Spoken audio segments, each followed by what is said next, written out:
ಹೆಚ್ಚಿನ ಡೀಟೇಲ್ಸ್ ಕೊಡ್ತಾರೆ ನಮ್ಮ ಪ್ರತಿನಿಧಿ ಡೆಸ್ಕ್ ಲೈವ್ ನಲ್ಲಿ ಇದ್ದಾರೆ ದರ್ಶನ್. ಸಿಜೆ ರಾಯ್ ಕೇಸ್ನಲ್ಲಿ ಬಹಳ ಅನುಮಾನ ಹುಟ್ಕೊಳ್ತಾ ಇದೆ. ಯಾಕಂದ್ರೆ ಈಗಾಗಲೇ SIT ತಂಡ ತನಿಖೆ ನಡೆಸ್ತಾ ಇದೆ, 3 ಆಯಾಮದಲ್ಲಿ ತನಿಖೆ ನಡೆಸ್ತಾ ಇದೆ ಅಂತ ಅಪ್ಡೇಟ್ಸ್ ಇದೆ. ಹಾಗೆ ಸಿಜೆ ರಾಯ್ ಅವರಿಗೆ ಮಾನಸಿಕ ಒತ್ತಡ ಇತ್ತು, ಖಿನ್ನತೆ ಇತ್ತು ಅಂತ ಹೇಳಲಾಗ್ತಾ ಇದೆ. ಏನೆಲ್ಲ ಅಪ್ಡೇಟ್ಸ್ ಇದೆ ದರ್ಶನ್?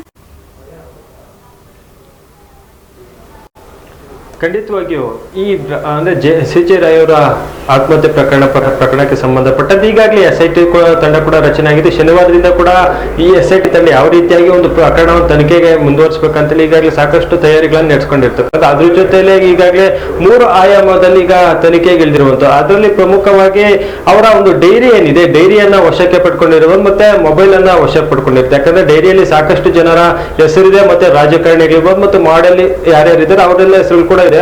ಈ ಒಂದು ಹೆಸರಿಗೂ ಮತ್ತು ಇವ್ರು ಸಿಜೆ ರಾಯ್ ಏನೆಲ್ಲ ಸಂಬಂಧ ಇತ್ತು ಅನ್ನೋದ್ರ ಬಗ್ಗೆ ಕೂಡ ತನಿಖೆ ಮಾಡ್ತಾ ಇರುವಂತದ್ದು. ಪ್ರಮುಖವಾಗಿ ಡೈರಿಯಲ್ಲಿ ಇರ್ತಕ್ಕಂಥ ಸಾಕಷ್ಟು ಹೆಸರುಗಳು ಮತ್ತೆ ಈ ಹಿಂದೆ ಹಳೆ ಡೈರಿಗಳು ಏನಿತ್ತು ಅದು 2025, 23, 24 ಅಂದ್ರೆ ಪ್ರತಿ ವರ್ಷ ಕೂಡ ಒಂದು ಡೈರಿಯನ್ನ ಇವರು ಮೇಂಟೈನ್ ಮಾಡ್ತಾ ಬರ್ತಾ ಇದ್ರು. ಆ ಒಂದು ಡೈರಿಗಳ ಪರಿಶೀಲನೆ ಮಾಡಲಾಗ್ತದೆ. ಮತ್ತೆ ಆಫೀಸಲ್ಲಿ ಸಿಕ್ಕಿರ್ತಕ್ಕಂಥ ಒಂದಷ್ಟು ದಾಖಲೆ ಪತ್ರಗಳೇನಿದೆ, ಮತ್ತೆ IT ರಿಟರ್ನ್ಸ್ ಅಂದ್ರೆ ಯಾವೆಲ್ಲ ರೀತಿಯಾಗಿ ಒಂದು ಹಣ ಬಂದಿತ್ತು ಮತ್ತೆ ಅದನ್ನ ಯಾವ ರೀತಿ IT ರಿಟರ್ನ್ಸ್ ಅನ್ನ ಮಾಡಿದ್ರು ಅನ್ನೋದ್ರ ಬಗ್ಗೆ ಕೂಡ ಈಗ ತನಿಖೆಯನ್ನು ಮಾಡ್ತಾ ಇರುವಂತದ್ದು. ಮತ್ತೊಂದ್ ಕಡೆ ಅಂದ್ರೆ DCP ಲೋಕೇಶ್ ಅವರು ಈ ಒಂದು SIT ತಂಡದ ಸಾರಥ್ಯ ವಹಿಸಿರುವಂತದ್ದು.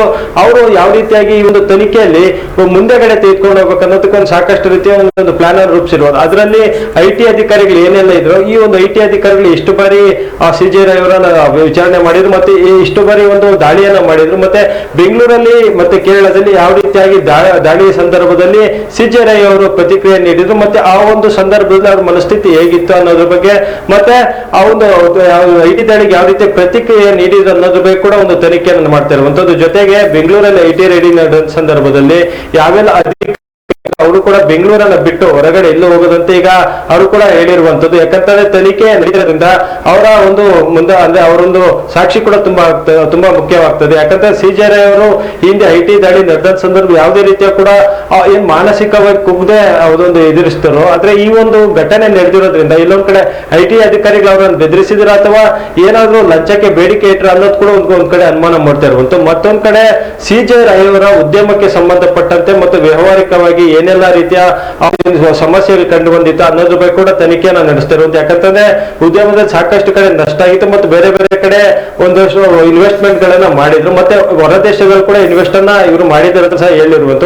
ಹಾಗಾಗಿ ಅವರ ಒಂದು ವ್ಯವಹಾರಿಕ ಸಂಬಂಧ ಮತ್ತೆ ಉದ್ಯಮದಲ್ಲಿ ಕೂಡ ಸಾಕಷ್ಟು ರೀತಿಯಾದಂತಹ ಒಂದಷ್ಟು ತನಿಖೆಯನ್ನು ನಡೆಸ್ತಾ ಇರುವಂತದ್ದು. ಮತ್ತೊಂದು ಕಡೆ ಸಿಜೆ ರಾಯ್ ಅವರು ಆತ್ಮಹತ್ಯೆ ಮಾಡ್ಕೊಳ್ಳೋದಕ್ಕೂ ಮುನ್ನ ಅವರು ಮನೋವೈದ್ಯರನ್ನ ಭೇಟಿ ಮಾಡಿದ್ರಂತ ಸಹ ಹೇಳಾಗ್ತಾರೆ. ಹಾಗಾಗಿ ಮನೋವೈದ್ಯರನ್ನ ಯಾವ ಕಾರಣಕ್ಕಾಗಿ ಭೇಟಿ ಮಾಡಿದ್ರು ಮತ್ತೆ ಕೌನ್ಸಿಲಿಂಗ್ ಅನ್ನ ಪಡ್ಕೊಳ್ಳೋ ಸಂದರ್ಭದಲ್ಲಿ ಏನಾದ್ರೂ ಅವರಿಗೆ ಮಾನಸಿಕವಾಗಿ ಖಿನ್ನತೆಗೆ ಒಳಗಾಗಿದ್ರ ಅಥವಾ ಏನಾದ್ರು ಮಾನಸಿಕ ಕುಗ್ಗಿದ್ರ ಅನ್ನೋದ್ರ ಬಗ್ಗೆ ಕೂಡ ಒಂದ್ ಕಡೆ ಮಾಹಿತಿಯನ್ನ ಕಲೆ ಆಗ್ತಿರೋದು. ಯಾಕಂತಂದ್ರೆ ಸಿಜೆ ರಾಯ್ ಅವರು ಈ ಹಿಂದೆ ತುಂಬಾ ಸಾಕಷ್ಟು ದೃಢ ಸಂಕಲ್ಪ ಹೊಂದಿದ್ದರು, ಮತ್ತೆ ಸಣ್ಣ ಮಟ್ಟದ ಒಂದು ಸಂಸ್ಥೆನ ಈಗ ತುಂಬಾ ದೊಡ್ಡ ಮಟ್ಟದಲ್ಲಿ ಬೆಳೆಸ್ತಂತ ಬಂದವರು.